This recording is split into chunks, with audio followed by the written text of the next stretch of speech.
one guy that's only a year and a half younger than him, than Jose Calderon. Yeah, 35. Happy birthday Calderon the other day. Younger coaches with this type of roster. Makes sense. Yeah. I think it makes sense. I think the voice and the choice of Luke Walton as a younger player, 4 years out from his own playing days, stepping in to connect and maybe interact with these young talented players on a level that is easier for them to receive. Well, Rick, we'll find out here from Mr. Kupchak. Yeah, your former boss, the man who made the decision to bring in Luke Walton, Mitch Kupchak, the general manager, joining us here on NBA TV's Real Training Camp Lakers show. Mitch, first and foremost, thanks for having us here. This is a really cool opportunity for our viewers to get a look inside of practice and listen to how different practice sounds now from it used to sound with the Lakers. Yeah, it's different. We clearly have a lot of young players. Our core is a group of young players, and we have a completely new staff. There's a different feel to practice. You can hear the music. They just turned it down, but they play music very loud. There's a lot of energy in the building. We've added a couple of veterans for stability, hopefully, and some leadership in the locker room. So, we have a good mix of players. We need to show and make some progress this year in terms of wins, but there is a good energy, and our future, I believe, is in our young players. I would agree with you in the future of the organization as those young players evolve into what you hope is stars in this league that can return the Lakers to the glory days. You brought in two veterans, as you mentioned, though. Timothy Mozgov, Luol Deng. Your thought process through free agency as they were filling, obviously, holes that you felt this team needed. Well, we did need size, and Luke was involved in the process. He doesn't make those kinds of decisions, and he didn't get to us until after the Warriors, unfortunately lost that Game 7. So we didn't have as much time as we'd like. But I spoke to him during the playoffs quite a bit, and then when he finally got in, we spent a lot of time together looking at our board. So what we did starting July 1st at 12:01 is we had our targets picked out. Of course, the superstars, we wanted to make a run and be as powerful as we possibly could, but we knew we needed size, and Brian Shaw coached Timothy in Denver, knew him very well, so he became, our quick target, and then, once again, we needed more leadership in the locker room, and that led us to Luol Deng. Mitch, when you have drafted or signed a player last few years, or maybe exchanged this year, beyond just their skill set or position that you may need to fill, is there a certain number of boxes that you're looking to check for a player that he has on and maybe off the court as well? Of course. You'd love to have a guy with high character, that's in his, mid-20s, that's been an all-star, and that's going to be the perfect player. They're far and few between to try to get a player like that. So you do check, the character box and his ability to play and his age and so forth and so on. A lot of times you do have to make compromises, and you can't get every box checked the way you want the box checked. And that's just the way it is in this league. At 12:01, it's a very competitive free agent market. And players, make decisions based on financial information, where they want to go, where they want to play, their chance to win right away. So it doesn't always go the way you want it to go.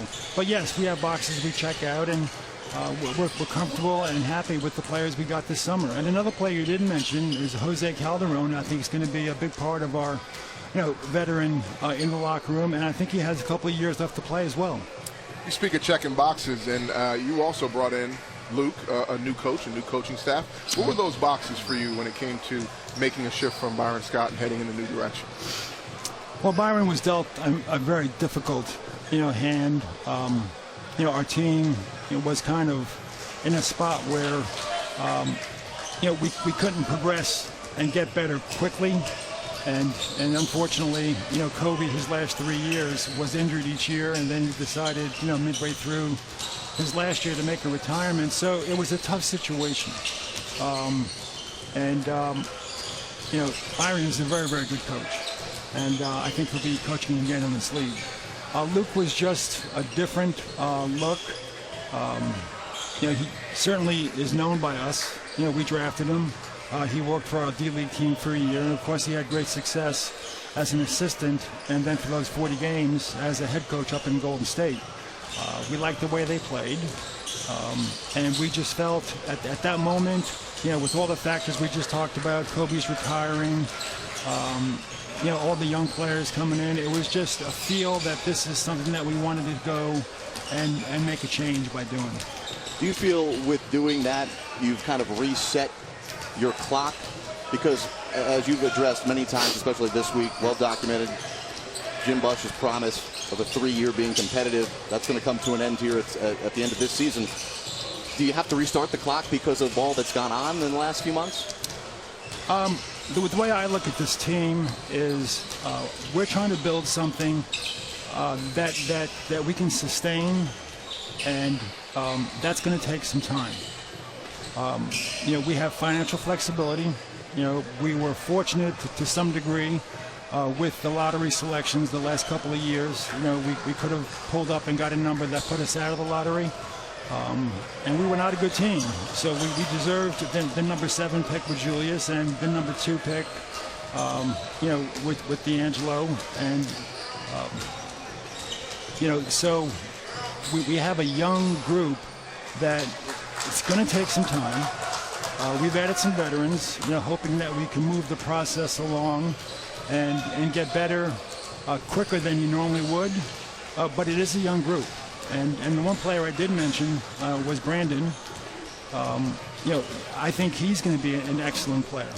But you'll see, flashes of brilliance this year. But at 19 years old, it's just going to take some time. So that's my take on this. Is just to build something that's going to have a lot of assets that's sustainable going forward. And each year and each month of this season get better and better and better. How many games we're going to win, I don't know. This is a very competitive league. The West 2 years ago is different than the West today, and the West next year is going to be different than the West this year. So, we can't control all the variables when you're putting a team together. You may have a great team in the West and still not make the playoffs. So we can't control those things. So we're going to, control what we can, which is nurture our young players, make sure they get better, make sure they develop, and make sure that our veterans help us win some games and make progress as the years and as the season goes on. Mitch, one of the things I recall from being a young player in this league was the amount of pressure that the league brings to you as an individual. And then there's the pressure that your teammates put on you, your coaching staff puts on you. How do you balance that with this group of young men? Because some of them got a taste of losing for the first time. That's a pressure-filled environment, and rebounding from that. As they grow, this still is a business. They still are being paid a ton of money to do a job, and we're judged by the wins. So without any number attached to how many wins, what makes this a contending team or an improving team based on last year's 17 wins? Well, we think we've improved our talent level, throughout the roster. First of all, our younger players are a year older, and they're going to be better because they work at their game. Julius Randle, I don't have the roster in front of me, so I hesitate to start mentioning names because I'm going to miss somebody. Okay, that always happens. But Julius, and he's not the only one, he came into the gym twice a day, every day this year during the off season. So, our young players, they work at their game. They have great pride in their game. Sometimes I don't know how they do deal with the pressure. The world that they're in today, with the scrutiny and, everything being instantaneous that can go viral in 3 seconds, they can't go anywhere. Everybody's got a cell phone with a camera. So sometimes I wonder how they do it compared to how you did it and how I did it. It's a totally different world. I think the simple answer is it's just something that they've grown up in and they're used to. Have you heard from Kobe? Is he going to stop by practice anytime soon? Yes, we have an invitation out to him. He's busy. He and I text back and forth. I think the last time we communicated was last week, and we invited him out to a practice.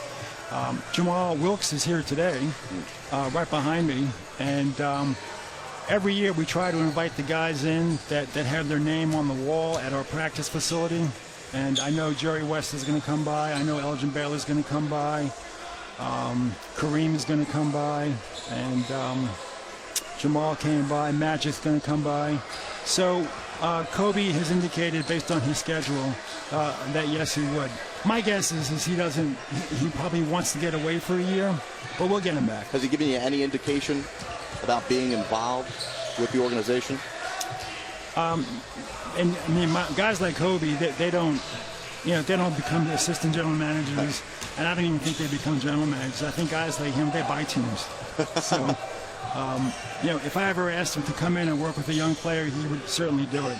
And like I said, he's going to come to practice. And if we ever had an issue, where I felt Kobe or we felt Kobe can help us, he would be the first person, Mitch, whatever you say. Beyond that, I'm not aware of anything, that's been discussed. And my understanding is Kobe's up early, he's working out, and he's working on his projects. And Rick, you may know more than me, but he's staying very busy. He's not the kind of guy, that takes a year off and does nothing. No. Hey, Mitch, what is it about Kobe? I mean, we obviously said goodbye, and we're going to move on shortly here. But what do you think these young players are going to miss about him that they may not be aware that they're going to miss? The last couple of years were very difficult for our team because they really didn't get Kobe like we know Kobe. The last 3 years he had a major injury, and of course last year was his retirement year. So they got to spend time with Kobe at the end of his career, and that's completely different than spending time with Kobe, as you know, at the beginning or at the middle. But just being around him, for the limited time that they were, his focus, his competitive nature, how hard he works, the different generations. So I think that would be something that a young player, and like most young people, they're not going to appreciate the year or two they spent with him until 5 or 10 years from now, and they look back on it. Mitch, I look at some of the top draft picks that have come through the Laker organization: Elgin Baylor, Jerry West, Magic Johnson, James Worthy, all Hall of Famers. They were the top, 1 or 2 pick in the first round of the draft. You have D'Angelo Russell and Brandon Ingram. How long is it before we discover their true potential? Well, I don't want to go through every player on the roster, but you brought up 2 players, and I think they're both gifted players. Jerry West used a description once about somebody gets a little gold dust sprinkled on them, and I think both those players, have a little gold dust that was sprinkled on them from the basketball gods. Whether or not, they can become what we all hope they become, that's up to them. That's maturing, that's working on the court, in the weight room, and it's going to take some time. When you're 19 years old, you can't rush the process. But I think they want to be great players. And I think both those players, being drafted number 2, they should be able to have a shot at least being a great player if we know what we're doing at all. And I don't think anybody would say that both those players don't have a chance to be great players. Without rushing the process, though, is it a 3-year window in this league for a young player that comes in a rookie contract before you really have? I think it's important that they know what the timeline is on these things, because sometimes you come in, you come in as a rookie and you think I have 5 years to find my way. Well, they want it now. Okay, as long as they want it. Yeah, okay. They want it now, but they can't. It's not possible. Just young people, you can't get it all now, and when you actually are in position to have it all. You're in your late 20s, or almost 30 or 31, and you're almost going to lose it and start losing it in a year or two. And that's how it works in this business. You get better and better and better. You reach your peak. Younger players today would probably reach it when they're 24 or 25. Back when we played, it was probably 28 or 29. So it's a process, and I know they want it. I know they want it now. It's not going to happen overnight. And they're not the only 2. I think we have a couple other players that are young that have a chance also. But being drafted number 2, it has to be discussed. You can't hide from the fact that, hey, Brandon Ingram and D'Angelo Russell, let's talk about them, and can they be special? When you're drafted number 2, there should be expectations. I didn't see you guys do your secret UNC handshake yet. I was just going to ask him if he talked to my Coach K about Brandon Ingram, what that conversation was like. You drafted a lot of Duke guys recently, by the way. Yeah. And everybody that I call Coach K about, they're all great kids. They're all going to be great players. They all work hard. So I do call him every year, and when he starts to talk, I'm listening, but I do move the phone away a little bit because I know exactly what he's going to say. Well, Mitch, we appreciate it, and we understand your playlist is coming up here soon. Your personal one that you picked out. You're setting the playlist for the guys? My playlist? Oh. Your music playlist. Do you get a day? Well, my playlist is you're a future guy. Is a little you? dated. Yeah, you're a future guy. It's a little dated. Rolling Stones. Hey, you going out to Palm Springs? Springsteen. That's about it for me. Palm Springs next weekend. What's in Palm Springs? Old Cella. Oh, the Ocella Film Festival. Old Cella. Oh, Old Cella. Yeah, I fit the Rolling bill. Stones, Paul McCartney. Yeah, I fit the bill. Who? The Beatles. Yeah, you got it. Mitch, thank you so much for all the time. We really appreciate you inviting us into training camp today. Thank you.